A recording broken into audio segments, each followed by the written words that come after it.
Kilsheimer, the only woman who can reconcile a checkbook and your entire life in the same afternoon. Together, we spotlight bookkeepers and accounting pros who keep businesses running, paychecks landing, and owners out of jail because you deserve to feel proud, confident, and seen, preferably while you're doing the work you actually enjoy. And we have a phenomenal guest today, Blair Enns, the man who wrote Win Without Pitching Manifesto, which is wild because I pitch constantly and win almost nothing. So sit down, stand up, lie on the floor, be in a position to receive this. Now, Deb, let's do it. Oh, I'm so thrilled. I've been looking forward to this. I can't tell you for how long. But, most people know Blair as the founder of Win Without Pitching and the author of several influential books on positioning and then pricing and selling expertise. But what interests me most, though, is not what Blair teaches. It's how did you arrive at that thinking? So today, I want to go beyond your books. I want to talk about the belief that you've changed, lessons you've learned, and thinking that shaped your ideas. So I want to welcome you to Bookkeepers on Fire. And I met Blair last year at the Reframe Conference in 2025. And what I remember is not something that you really taught. It's that I found myself rethinking things I thought I already understood. Like I said, expertise in pricing and really why people actually buy it. I think my favorite line, and of course it's in your books, we are the prize. I love that. I mean, because so many times I feel like many of accountants were begging for the business. I stole that line. Oh, did you? Who'd you steal it from? I stole it from Orrin Claff and his book called Pitch Anything. So I wrote a book called Win Without Pitching. Yeah. And a few years after it's out, somebody says to me, "Oh, you've got to read this book, Pitch Anything." And I thought, I'm not reading a book called Pitch Anything. I'm the Win Without Pitching guy. Yeah. And you go on Amazon, and back then you could read inside. You could start reading part of the book. And I started reading it. I thought, man, this guy writes really well. So I ordered the book, and it's a fantastic book. I really like it.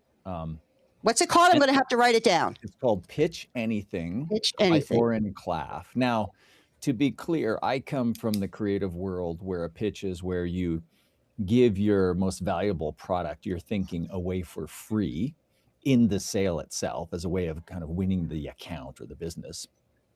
And in Orrin's world, it's you're pitching investors. So slightly different version or context for the word pitch.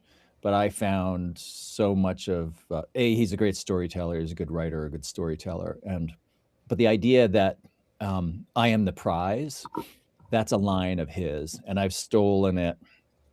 And it's one of the lines in my expert's mantra, which is in my most recent book, The 4 Conversations, a new model. Which I have right here. And it's the expert's mantra is, I am the expert, I am the prize. I'm on a mission to help. I can only do that if you let me lead. I accept that all will not follow. There we go, right there, highlighted. So I kind of reread this every time I start with a conversation with a new client. Because now, when you were on that stage at Reframe and you were doing the role play, you seem so cool, calm, and collected. And when I get in front of a client, I'm like a nervous wreck. And so how do you get nervous when you're talking to a new prospect? Not really nervous anymore.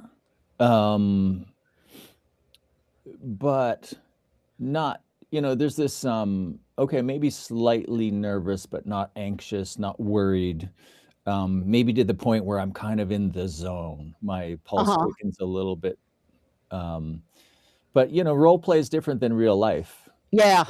You want to get better at selling? I always say three little words: no sunk costs. So what does that mean? I really mean emotional costs. So another way to say it is, whoever wants it the most has the least power in the buy-sell relationship. Yes. That's in your book too. So if you're a brand new business and any job is money coming in, you'll take it. Yeah. So how do you make that flip to be where you feel like you are the prize when you might not have any business? Because do you think that if you have the confidence you are the prize, people then, oh, this girl knows what she's doing? Well, you will not be seen as the prize by the other party until you first see yourself as the prize, Yes. right? So There if you go. you look at Yep. what are the traits of the most successful salespeople, there's a high degree of confidence and self-worth. There's the ability to say a really big number the same way they would say a really little number. And the other thing that I've noticed is they will ask the direct business like questions, including ask for access to missing senior decision makers. They'll ask to see the boss of bosses, the chair of the board. And they won't be intimidated they won't be intimidated out of asking the question. So is there a secret to asking a question like that? Do you have a template you use, like when you want to ask a big ask or a direct thing? Is there a secret to asking? So if the question that you really should be asking, you find you're having a hard time bringing yourself to ask it, then this is, you can preface it with the words, feel free to say no, but allow me to ask. So what that does is it takes the pressure off. It takes the pressure off of the person that you're posing the question to, and that should take some of the pressure off you. You'll find, and that's an idea or a concept that I stole from somebody else. I say stole, but the Right. origin, I do want to properly attribute the source of a lot of the ideas that I've repackaged. And that comes from the book Start With No by Jim Camp. It's a book on negotiating. I wouldn't call it one of my favorite books on negotiating or even one of the better ones, but there are a small number of really important, like super valuable ideas in there. And the idea that you can tell people it's okay to say no before you ask them a question is really powerful because it removes the emotional weight from the question or the decision you're posing to the person. So, I mean, you try this at home, try this with your spouse or your kids. Hey, feel free to say no, but allow me to ask whatever it is. All right, I'm going to write that You down. want to have dinner with my parents on Saturday night?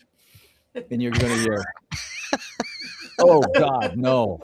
Oh, I'm so glad you said I could say no because you know how much I hate your parents. I'm putting that to work as soon as we're done here. That is like my new line for everything. Well, the guy that wrote the book, The Negotiation, Chris, he's the boss, never split the difference. He has a whole thing on no gives people safety. Oh, yeah. Yeah. So if you can turn yes questions into no questions, then they feel safer that you can lead them down the path. I know, like, we're all going to Scaling New Heights next week in Orlando, and there's going to be a vendor floor with 1,000 vendors, which will scan our badge, and then they'll all call up. And I think I want to tell all the vendors, don't ask us yes questions to lead us to the path, because then our hackles get up and we all want to back up. Ask us questions where we can answer no, and we'll feel safer and you'll sell more. The reason being you feel like you're in control. Yes, exactly. If you're saying no. Right. Yeah. And I think sometimes you just have to ask. I know when, as an accountant and bookkeeper, sometimes we ask for their banking information and login. And you just met them. And they hand it over. Yeah. I find that, sure, here's all my usernames, passwords, secret codes, and let me add you to my thing so you get the code in the middle of the night. And I think because if you ask with confidence, they'll do it. I agree. And it's what was Wayne Gretzky's line? You don't score 100% of the shots that you do not take. Right. So if you don't take the shot, if you don't ask the question, you're not going to get what you want. Exactly. I always think of Babe Ruth. He had more strikeouts than anybody. Yeah. Yeah. The most successful, hitters in history failed far more often than they succeeded. Right. Yeah. Now, looking back on your career, what is the one thing that you know now that you wish you knew then? It's not a game I play very often.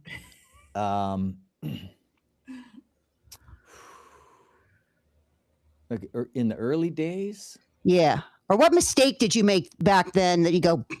All of them. I made all the mistakes. So you're just like us. Yeah. Yeah, just like us. Well, how did you even come to think of writing the book? What was your motivation to do that?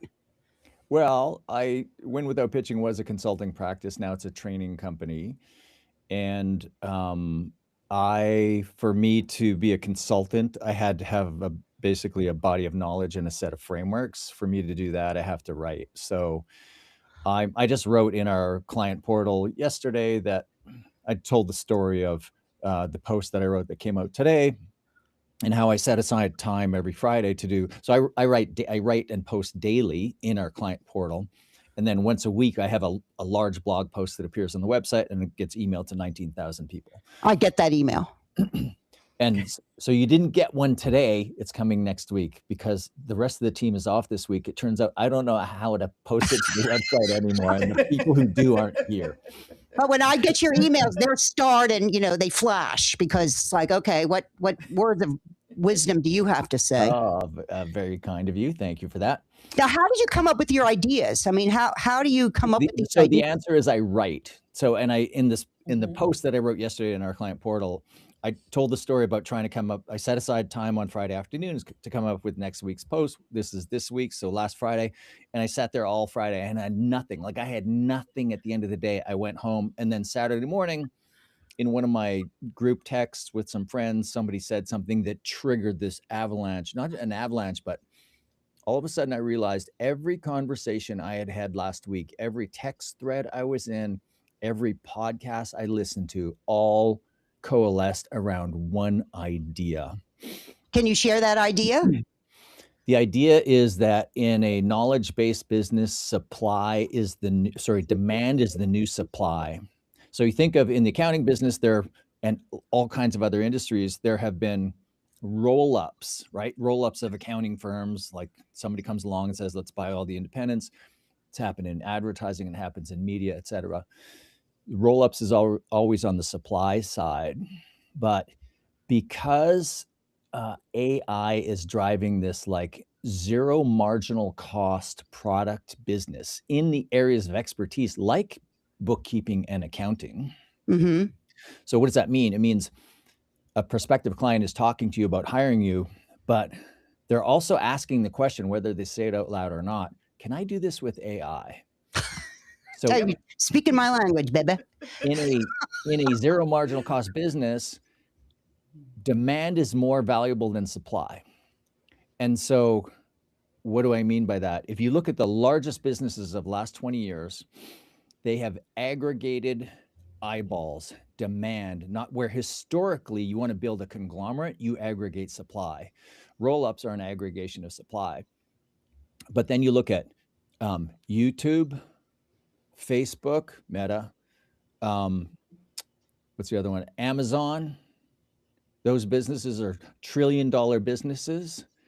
They have consolidated demand. Now supply flows to them. So what's an equivalent in your business? In this post, I was as I was writing through it, I had this idea. So I have to think through the idea by writing. So it's not till I get to the bottom of the post, like tell you I'm finished this thing, and it takes me about 8 hours to write a 1,500 word post. So it's not till I'm finished this thing that I actually know what I think.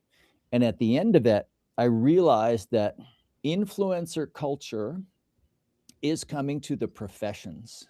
Mm-hmm. What I mean by that is in an oversupplied world where everybody's, I can do this for you. I can do this for you. I've got an AI. I can do this for you with AI. Look at your inbox, right? And it started with me being frustrated by all this stuff in my inbox. And I was saying, I actually need some of these services, but there's so many people, I don't know who to choose. Then I realized, well, how do you choose? I hired a friend of mine who runs a business who's done something similar for me before.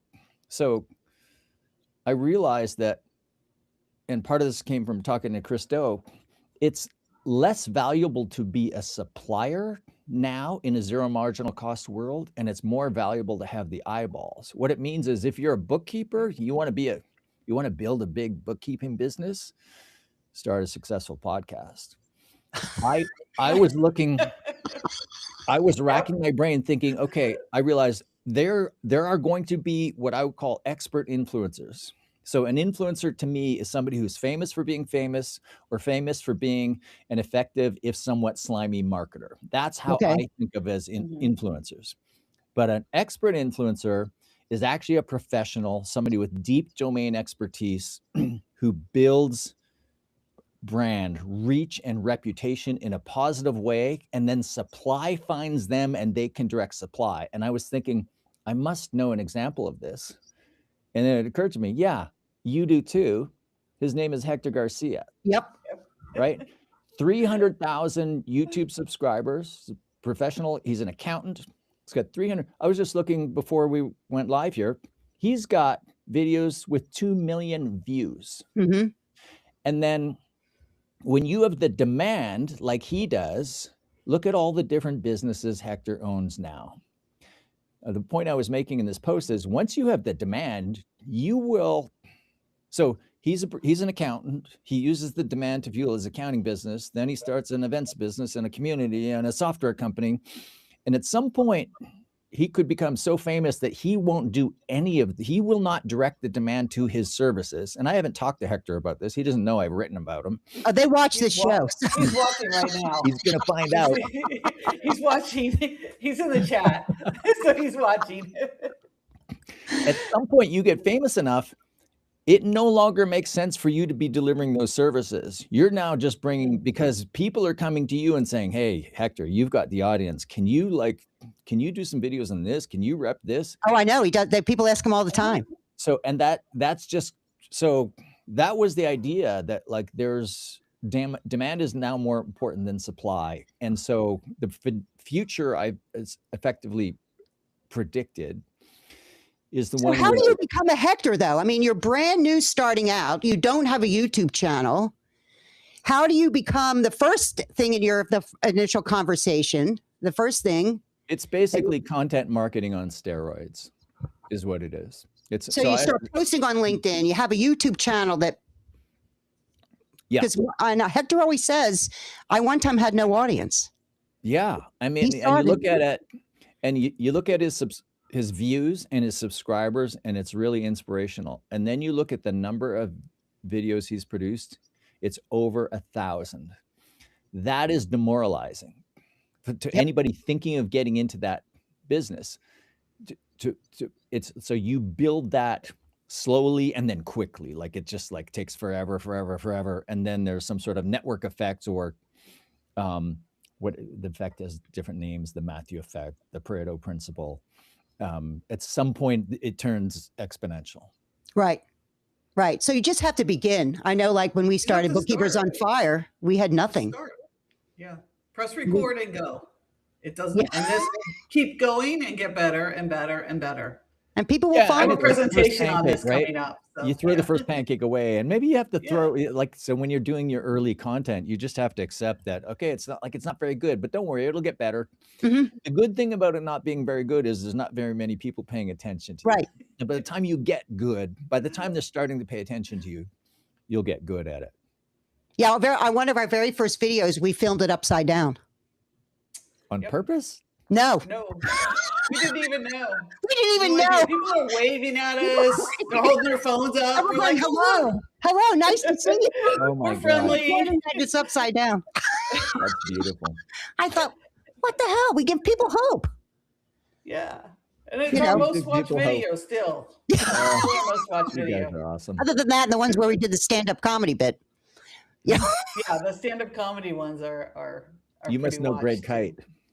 Yeah, I know of him. I've not met him, but yeah, we wanted to practice getting in, just become more confident and stuff. So we took a stand-up comedy class, and we had to present it was on Zoom, and then we filmed it and stuck it on our YouTube channel. Oh, good for you. That's we didn't want to be. We're not going to be Jerry Seinfeld, but we wanted to give people hope. Yeah, just go do it. But that's how you begin. That's how you become a Hector, but you have to be yourself too. Do you agree with that? Yeah, I really struggle with video. I'm pretty comfortable having a conversation on video, but I'm working on some stuff right now, and I am horrible talking at a camera when there's nobody else there. Well, do you think you're horrible because you keep telling yourself you're horrible? Are you my therapist now? What? I feel a shift here. Hold on. Write that down. Maybe. You become what you believe, what you say. Words have power. I don't think I'm horrible. I have the opposite problem. I have more confidence than I deserve. So I don't think I'm horrible at it. Maybe I do. I don't know. Maybe I need therapy. Everybody needs therapy. I kind of hate you a little bit right now.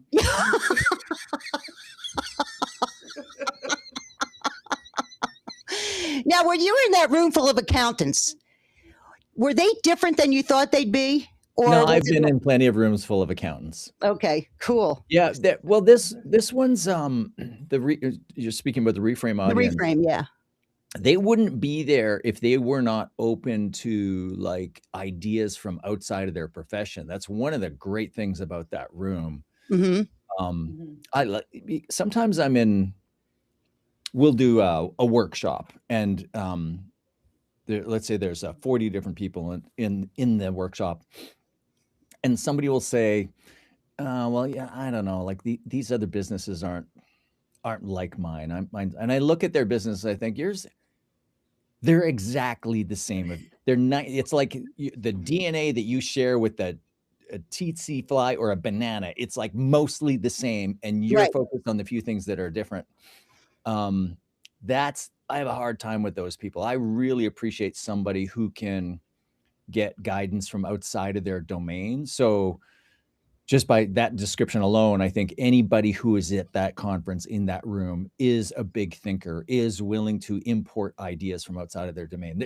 There isn't enough of that goes on. So, just alternate ways to think about something that might open your mind up to something new. Yeah, I think you asked me at the top about where to get my ideas. Yeah, I have a really broad interest in nonfiction. In reading nonfiction books. I routinely buy and read books when I do not know why I'm reading this book. I was reading a book on Parkinson's disease once, and I don't know anybody with Parkinson's disease, and I didn't know why I was reading until I saw a sentence, and I thought that's why I was reading this book. Don't you find that one sentence makes the difference? Yeah, and I do that constantly, bring things from outside of my domain into my domain. Now, do you think I do this when I'm watching a movie? And something will strike a sentence and I go, that's an idea. Let me explore that. Just one thought from a movie or from a book or from somebody talking, or sitting in McDonald's looking at the kiosk, and why isn't anybody using the kiosk and they're all talking to the cashier? I thought everybody liked to use technology, stuff like that. Yeah. Do you got ideas like that? Do they just... Yeah, not movies for me. I don't watch a lot of movies, but I'm surrounded by books. Well, I have to, because my husband won't sit there and read a book with me. Let's watch a shoot 'em up, he called them. I do the movie thing and TV shows. I do from movies and shows. I'll find a line. I'll just be sitting there kind of casually watching it. I'll find a line and went, now that's an interesting thought. That's an interesting line. And then I'll put it down. I have on my phone, I have a way to just capture those things. And I'll I'll put it in there, and then I'll let it sit, and sometimes I'll go back. What was I thinking? And then the other place I do it at is Disneyland. She's at Disneyland. I'll be at Disneyland, and then my brain totally relaxes, and I'll hear something, I'll see something will spark, even a smell, something will spark something. It's and that happens, and I do it every week. You go to Disneyland every week. All the time. She's at Disneyland all the time. I have a pass and I live by there. I do it at least once a week. Yeah. Yep. Wow. So she texts me all the time. Look where I am. And she's on the Space Mountain. I'll send her a video of ideas I get. She'll get a video of me just sitting at a table and something's going by behind me. And she'll get a video of what I thought. I'm like, hey, I thought of this for the channel. Yeah. And I do it constantly. It's that's one of the best things that I can do for my business. And bring the outside in. Yeah. Now, do you use AI at all to help flesh out your ideas or come up with different thought patterns or come at it? I'm really anti-AI when it comes to writing, because I'm happy to outsource AI to absolutely anything, any and every task, provided I'm okay with that task atrophying in me. Just think I tried a 24-hour experiment of navigating without a map and without navigation technology in a city I used to live in. It was like I was completely lost. Mhm. And I thought, and I realized, I'm actually happy to give up my navigation skills because it's worth the trade. I used to be able to navigate through the woods with a map and a compass. I couldn't do that right now. Maybe I could relearn it, but I'm happy to give up my navigation skills to delegate all of that. To delegate your writing is to delegate your critical thinking. I don't mean all forms of writing. I get AI to write my marketing writing. Mhm. The post that I just wrote that launched today, I wrote it over a weekend, and then I was so excited about it. And then when I reread it afterwards, I thought, oh, this is a mess.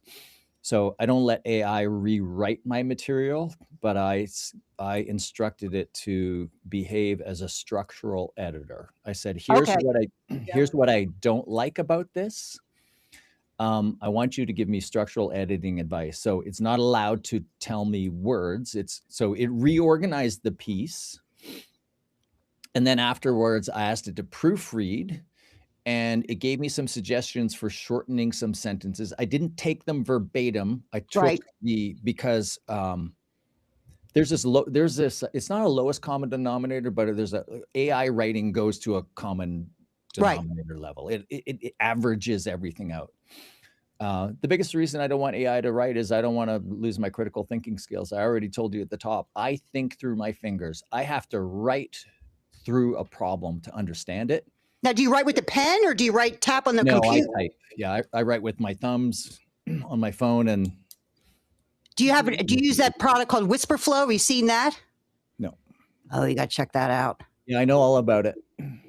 What do you think of something like that? I want to be disconnected from the AI technology completely when I'm writing, and I can't speak.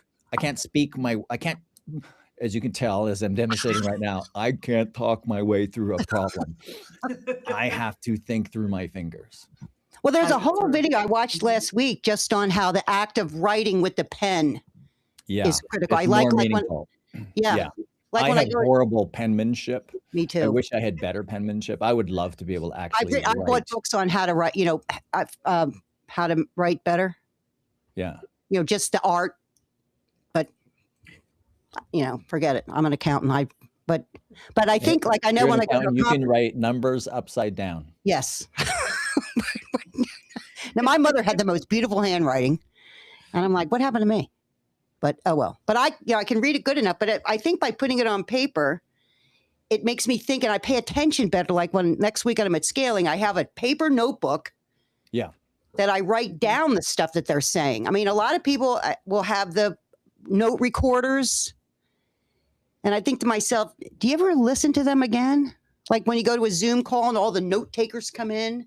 It's not, I find, and maybe it's like as I age, becomes more real, but there's a certain amount of repetition that has to happen for me, even after I write through the problem, for it to stick. I'll tell you my content production function. So I write 4 days a week. I'll do a daily post. Now, is this something new you just thought of, or like today I went to the store, or give it all planned out? I'm going to publish 5 days a week in our we call it the Win Without Pitching Academy. Think of it as a client portal. I'm going to publish a blog post 5 days a week. 4 of them are short. Short meaning what? Like 500 words, 800 words? I'm an accountant. I like numbers. 1 to 3. 1 to 3 words? 1 to 400 words. Okay. And then the long ones, 1,000 to 1,500. Sometimes it'll go to 3,000.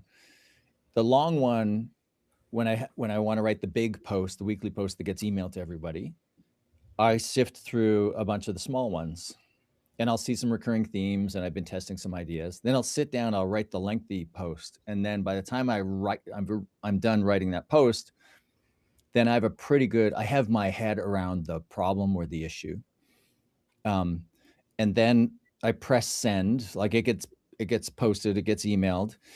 And then I do a podcast every 2 weeks with my co-host, David C. Baker, where we take turns interviewing each other about a post that we've written. So when it's my turn to be kind of the subject matter expert, I say to David, I want you read this, interview me on this.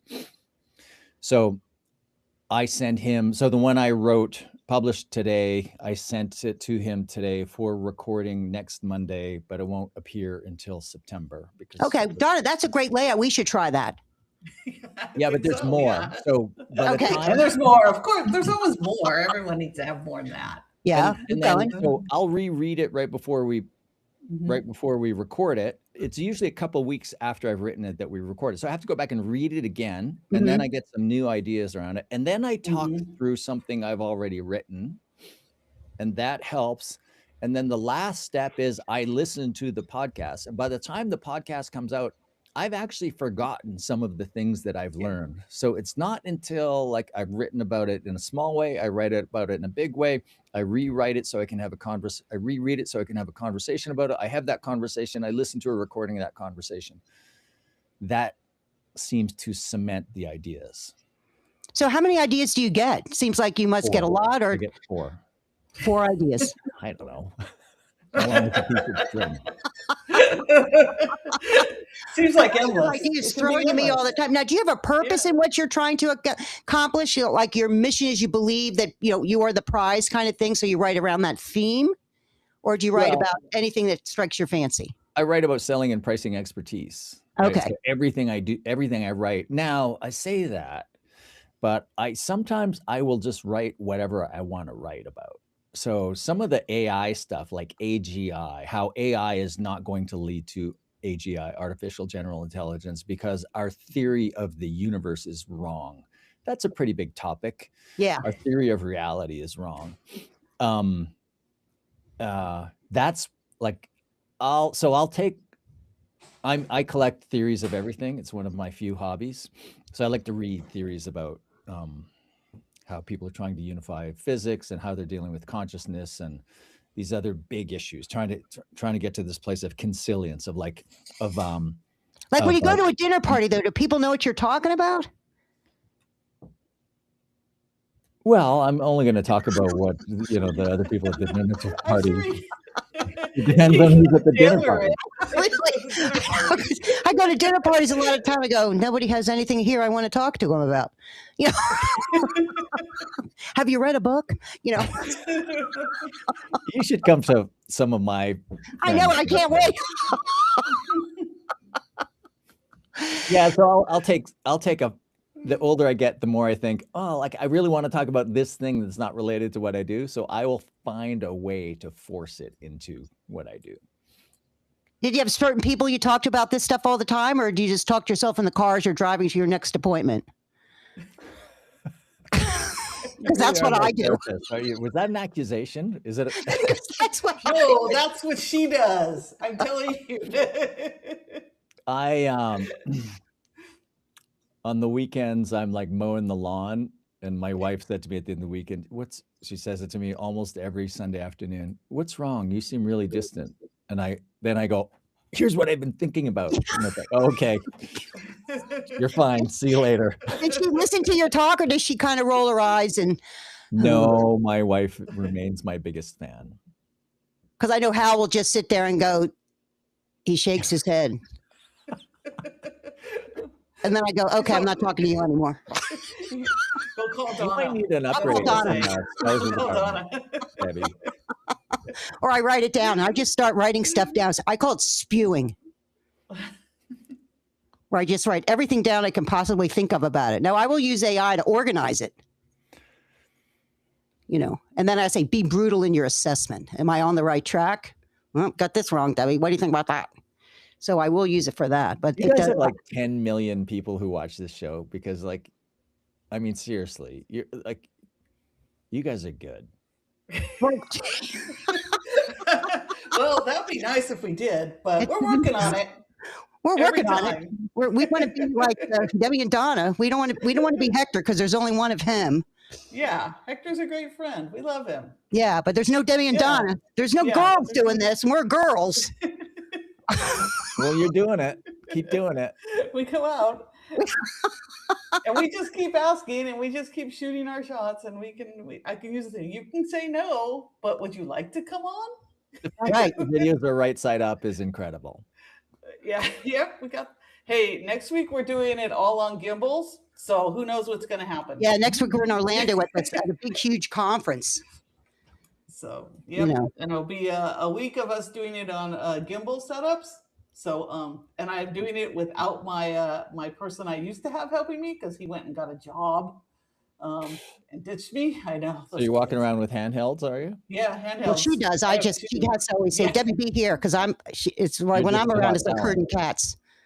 I have to teach her how to use it to film my presentation. So this will Good luck, likely be Donna. upside down or sideways at some point. Well, you saw me at the conference. You know, I'm like, you know, Yeah. I don't sit still. No. And you said, you remember me? Yeah. Everybody remembers Debbie. I don't know why. I don't know. I love when I'm around really big thinkers because I feel like I found my people. Yeah. You know, I feel like I found my people. So what is the one thing, because we're past our time, so I know it's so great you spent this time with us. What is the one thing you would tell our audience to do? What would the one great idea you would tell them? Oh, so sticking to my domain of selling and pricing, I don't know. You are the prize, but I would say you really need to be embracing AI. You really do. Now you said you don't use it though, but now you're saying you embrace it. So that seems contradictory to me. You should have been in some of the meetings I had today. We use it quite a bit. We're building things where people are building things for us. We're automating everything that can be automated. But you're not using it for your thinking. I'm not going to delegate critical thinking. Okay. So I delegate writing where the purpose is strictly communication. But when the purpose of the writing is to deepen my thinking, I would be an idiot to use, like somebody said, getting a machine to lift weights for you. Like, what's the benefit of that? That's right. silly. So for me to write through my problems, my challenges, my ideas, and to get AI to do that for me would defeat the purpose. I know, like I'm teaching a class next week at Scaling. It's on writing here, and I actually wrote it out. You can't do this on AI. You have to write it out. Yeah. To get to the root of the problem. I met a professor of critical thinking a few months ago at a conference, and he said at the end of his semester, he asks all of the students, what do you regret about how you took, like, if you could go back and do it over again, what would you do differently in navigating this course? And he said almost everybody now says they regret how much they used AI. Oh, really? Yeah. For their thinking and their writing. Well, he says he notices the diminishing ability to think critically among people who are just like defaulting to AI for taking the question and giving it to AI. And at the end of just a few months, they're regretting their use of it. Because don't you think, like, if you read on LinkedIn, the stuff starts to in fact, I just did a whole post on AI slop. You know, it all sounds the same.